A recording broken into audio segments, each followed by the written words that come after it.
box making tayo. 7:45 na umaga. Bye. Yung kanan po hanggang third floor. Go, go, go, go, go, go, go. Go, go, go, go.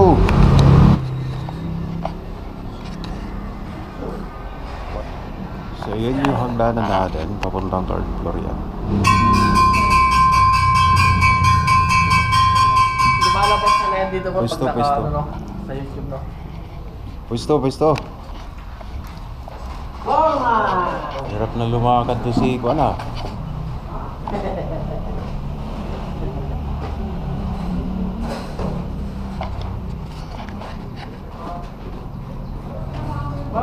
Parang si ano, Silver Stallone.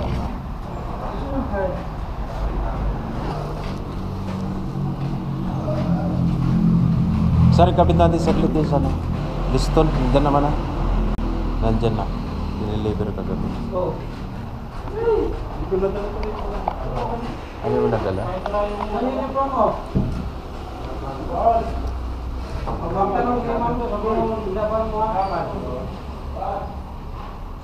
Kati na eh.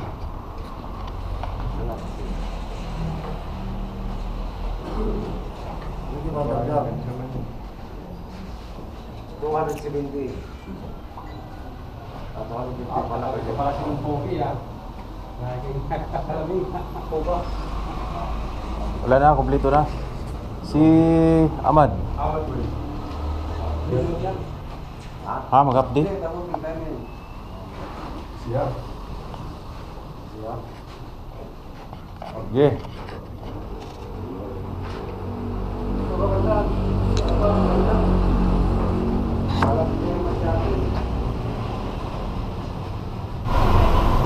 Ikaw mati? Ikaw mo dyan? Dito, no. Magkapalit kami ng mukha. Balik yung mukha. Mukha mo, balitan. Siyempre. Sana, ano yan? Mukha ng trabaho.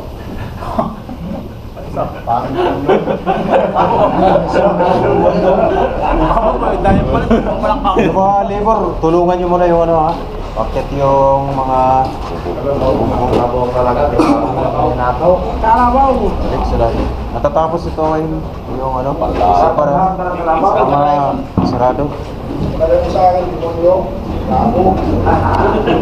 Ano, Drew? Dirili mo yung bakal dyan.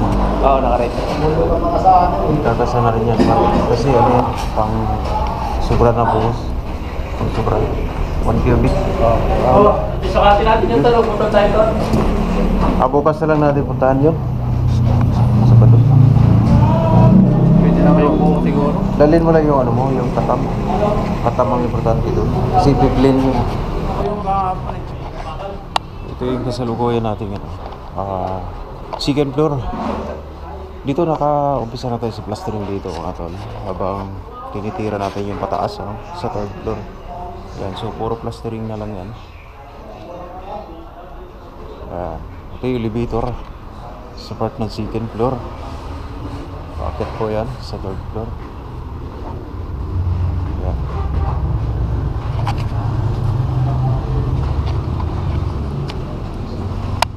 Hagdanan, pataas.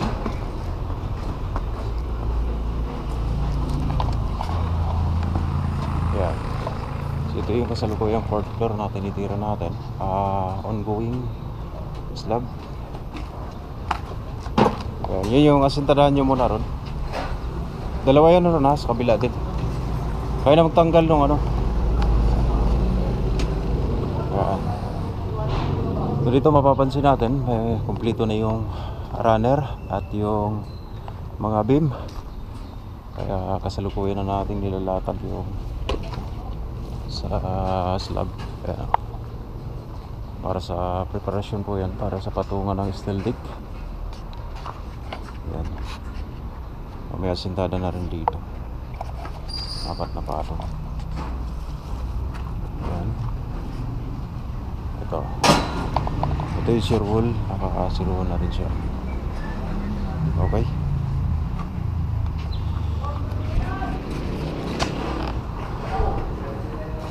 Apat na patong lang tayo ron.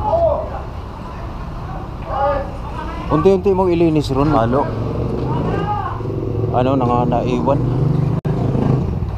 Naiwan yung ano, halo sa likod eh. Mahirap niyan pag sabay-sabay natin tiktikin yan eh. Yung part ng harap. Ayan, kita na yung kalsada. Kasi mataas na to. Okay. Kaya makabag natin dito para sa 4th floor naman. 5th floor.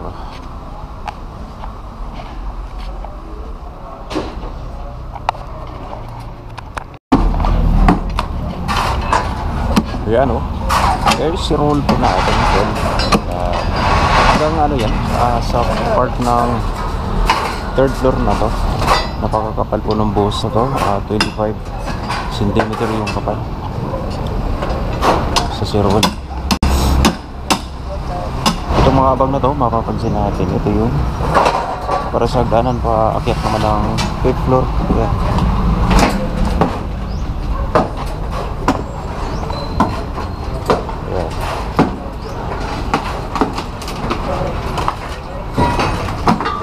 Yun yung kasalukuyan natin binubuo yung slab, mga 4 na palapag. Ito mga nagsasaiting.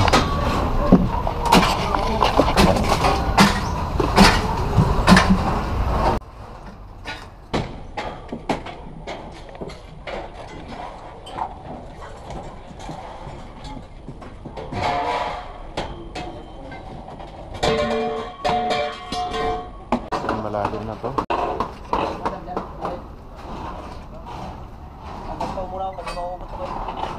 Hanggang ground yung butas.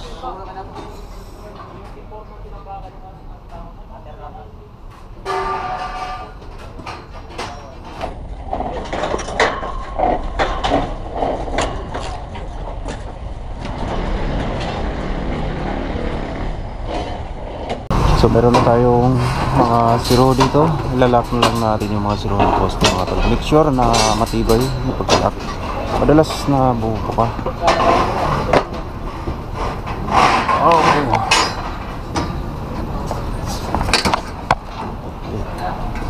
Delikado ah. Kulang natin dito ano na lang, extra bar sa part na to para makompleto na natin yung mga sidings. Kasalukuyan doon. Yan yung setup ng ano natin, pagpapatungan ng steel deck sa partner. Okay. Malawak yun. Yan doon sa dulo.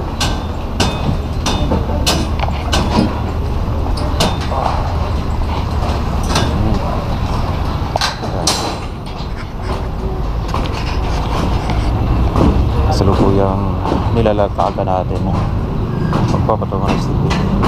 Ito na lang zero wall, pinakumpleto yung zero wall dito. Zero wall po natin para sa elevator. Yan. Napakaraming bakal na yan, elevator. Okay. Ito kaya yata. Hirap.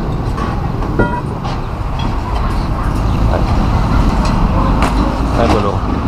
Natin yung sa extra bar po namin, doble no, bali 4 sa medj, left and right 4 din. Naka L over 4 po ito at L over 6 yung extra bar po natin sa beam. So kulang pa dun sa pag nandyan hindi lang make sure na naka-alibilado talaga yung mga runner natin dahil nakabase ko dyan lahat yung mga sidings at nandyan na rin yung height, no? Yan yung pinaka-final height natin, 3 meter from floor to floor, mula dyan sa 3rd floor hanggang dito sa 4th floor. 3 meter yung pinaka height nya. Yun, medyo mataas na mga bubong na lang nakikita natin sa mga pizzahan. Nakakasana yung biga sa part na ito. So paba po yan. Yun yung pinakamalikod. Ito yung pinakamalaking poste po natin. Yan. At mayroon din isang malaki pa doon. So yung perimeter beam, mapapansin natin na puno ko yan. Papunta na yan doon sa part na yun. So parehas po yan. Dito may nakapisto dalawang steelman sa part na ito. Ganon din dito. Ayan. So dire-diretso po yan hanggang doon sa dulo. Sa part na ito, kompleto na ng runner. Ang susunod natin bubuhin dito ay yung sa slab na. Okay. Sidings. At saka yung slab. So yan, siding na lang ako lang dyan sa part na ito. Dire-diretso yan doon.